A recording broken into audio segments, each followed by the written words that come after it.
তোমাদের সবাইকে দাদার কাস্টমার স্বাগতম জানাই। ষষ্ঠ শ্রেণীর দ্বিতীয় পর্যায়ক্রমিক মূল্যায়নের ভূগোলের একটি মডেল কোশ্চেন সেট সম্পূর্ণ উত্তর সহ আলোচনা করব। আজকের সেটের প্রত্যেকটা প্রশ্নই পরীক্ষার জন্য মোস্ট ইম্পর্টেন্ট, তাই মন দিয়ে প্রশ্নগুলো দেখো। প্রথমে আছে সঠিক উত্তর নির্বাচন করো 6টি প্রশ্ন।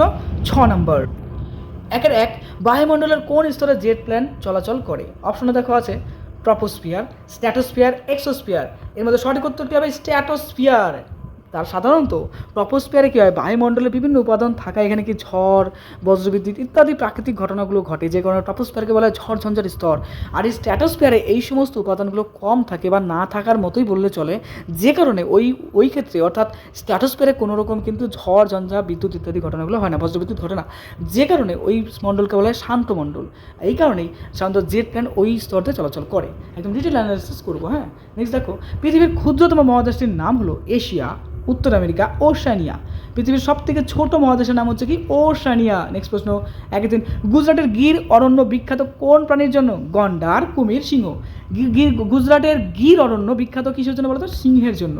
নেক্সট 1-4, পৃথিবীর জলভাগের পরিমাণ 71%, 29%, 50%। সঠিক উত্তর হবে 71%। দেখবে অনেকে বলে 3 ভাগ জল 1 ভাগ স্থল। নেক্সট 1-5, একটি ম্যানগ্রোভ উদ্ভিদের নাম হলো আম, সুন্দরী, পাইন গাছ।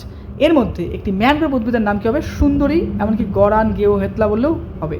নেক্সট প্রশ্ন দেখো, তুলা চাষ সবচেয়ে ভালো হয় লাল মাটিতে, কালো মাটিতে, পার্বত্য মাটিতে। তুলা চাষ সব থেকে ভালো হয় কোন মাটিতে বলো তো? কালো মাটিতে। আর পার্বত্য মাটিতে কি চা কফি ভালো চাষ হয়।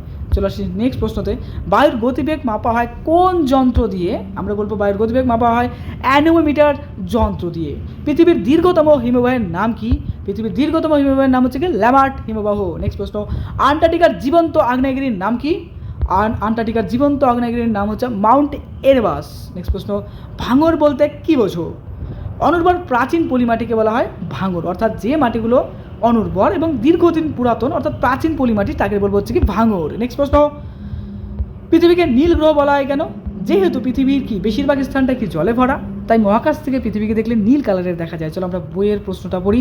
আমাদের পৃথিবীর মোট আয়তনের 71% জল এবং 29 ভাগ কি আছে? স্থলভাগ রয়েছে। অর্থাৎ পৃথিবীর 4 ভাগের 3 ভাগ জল। পৃথিবীর এই সাগর, মহাসাগর, উপসাগরগুলির বিশাল জলরাশির জন্য মহাকাশ থেকে পৃথিবীকে দেখলে নীল কালারের দেখায়, এই কারণেই পৃথিবীকে নীল গ্রহ বলা হয়। নেক্সট, ভারতকে ক্রান্তীয় মৌসুমী জলবায়ুর দেশ বলা হয় কেন? দেখো উত্তর হবে, ভারতের মেঘালয়ের মৌসিনরামে যেমন পৃথিবীর সর্বাধিক বৃষ্টিবহুল স্থান, তেমনি অর্থাৎ সব থেকে বেশি বৃষ্টিপাত কোথায় হয়? ভারতের মৌসিনরামে। কোথায়? মৌসিনরাম কোথায় রয়েছে? মেঘালয় রয়েছে। ঠিক একই রকম বলছে কি যে তেমনি রাজস্থানের থরমভূমিতে অন্যতম বৃষ্টিবিরল অঞ্চল, অর্থাৎ ভারতবর্ষে এই জায়গাটায় কিন্তু আবার বৃষ্টি কম হয়। অর্থাৎ ভারতবর্ষে এক জায়গায় যেরকম প্রচুর বৃষ্টি হয়, আবার অন্য জায়গায় তেমন বৃষ্টি কমও হয়। জলবায়ুর এত বৈচিত্র্য থাকলেও, অর্থাৎ এই যে তারতম্য, কোথাও বেশি বৃষ্টি কোথাও কম বৃষ্টি, এর জন্য বলছে জলবায়ুর তারতম্য থাকলেও ভারতের জলবায়ুতে মৌসুমী বায়ুর প্রভাব সব থেকে বেশি। এই কারণে ভারতকে বলা হয় ক্রান্তীয় মৌসুমী জলবায়ুর দেশ। নেক্সট, পেঙ্গুইনদের প্রধান খাদ্য কি? আন্টার্কটিকায় বড় গাছপালা নেই কেন? পেঙ্গুইনদের প্রধান খাদ্য হলো কিল। যেহেতু আন্টার্কটিকা মহাদেশে বছরের বেশিরভাগ সময় চির তুষারে ঢাকা থাকে, তাই আন্টার্কটিকা মহাদেশে কোনো বড় গাছপালা নেই। দেখো, আন্টার্কটিকা হচ্ছে কি টোটালটা বরফে ঢাকা মহাদেশ, যেহেতু সারা বছর বরফ থাকে, তার জন্য কী হচ্ছে যে ওখানে সেরকম বড় গাছ টাছ হয় না। তবে কখনো কখনো অর্থাৎ যখন গরম পড়ে, যেটা গ্রীষ্মকাল বলি, তখন কী হয়, সমুদ্র ধারে কোথাও কোথাও বরফ সরে যায়, অর্থাৎ বরফ গলে যায়। তো তখন সেখানে কী হয়, কিছু শ্যাওলা জাতীয় গাছ, যেরকম ধরো মস, লাইকেন, শ্যাওলা জাতীয় কিছু গাছ জন্মায় বা ছোটো ছোটো কিছু গাছ জন্মায়। নেক্সট দেখো, সমষ্ণ রেখা কাকে বলে? জনমাবন্য জলবায়ু বলতে কী বোঝো? পৃথিবীর মানচিত্রে সমান ও গড় উষ্ণতা যুক্ত স্থানগুলোকে যে রেখা দ্বারা যুক্ত করা হয় তাকে সমষ্ণ রেখা বলে। অর্থাৎ যে জায়গার কী বলছে যে উষ্ণতাগুলো প্রায় সেম গড় এভারেজ যে উষ্ণতা বলছে প্রায় সেম, তো সেগুলোকে যে রেখার সাহায্যে যুক্ত করছে তাকে বলবো যে সমষ্ণ রেখা। চরমাবন্য জলবায়ু কাকে বলে? সমুদ্র থেকে কোনো স্থান খুব দূরে অবস্থিত হলো, অর্থাৎ সমুদ্র থেকে কোনো জায়গা যদি অনেক দূরে থাকে, সেখানে ঠান্ডা ও গরম দুটোই বেশি হয়, অর্থাৎ যেরকম ঠান্ডা পড়ে বেশি সেরকম গরমও পড়ে বেশি। এই ধরনের জলবায়ুকেই বলবো চরমাবন্য জলবায়ু। আর সমবর্ণ কি? যেখানে ঠান্ডা এবং গরম প্রায় মাঝামাঝি, তাকে বলবো হচ্ছে সমবর্ণ জলবায়ু। মৃত্তিকা ক্ষয়ের 3টি কারণ লেখো। মৃত্তিকা ক্ষয়ের 3টি কারণ হলো, দেখো বলেছে, প্রবল বৃষ্টিপাত ঘটার ফলে মাটির নরম অংশ ধুয়ে গিয়ে মৃত্তিকা ক্ষয় হতে পারে, অতিরিক্ত পশুচারণ করলে মৃত্তিকা ক্ষয় হতে পারে, অতিরিক্ত গাছ কাটার ফলে মাটি কী হয়ে যায়? আলগা হয়ে যায়, তাই না? এই আলগা হয়ে গেলেও কিন্তু মৃত্তিকা ক্ষয় হতে পারে বৃষ্টির কারণে। এবার দেখো, বিশ্ব উষ্ণায়ন কাকে বলে? এর ফলাফলগুলি কী? বিশ্ব উষ্ণায়ন কী বলো তো? যানবাহন, শিল্প, কারখানা থেকে বিষাক্ত রকমের কিছু গ্যাস বেরোয়, সেই গ্যাসগুলো কি আমাদের আবহাওয়া বা বায়ুমণ্ডলে মিশতে থাকে। আবার এই গ্যাসগুলো পৃথিবীর চারিদিকে একটা কী করে বলো তো, একটা আবরণ তৈরি করে, যাতে পৃথিবী থেকে এই যে তাপটা আছে সেই তাপটা যেন ফিরে যেতে না পারে। অর্থাৎ সূর্য থেকে যে তাপটা আসছে সেই তাপটাকে মানে শোষণ বা আমি বলবো যে সেই তাপটাকে ধরে রাখার ক্ষমতা এর মধ্যে আছে। এবার এই তাপটা যদি পৃথিবীর মধ্যে থেকে যায় তাহলে পৃথিবী কী হবে, গরম হবে।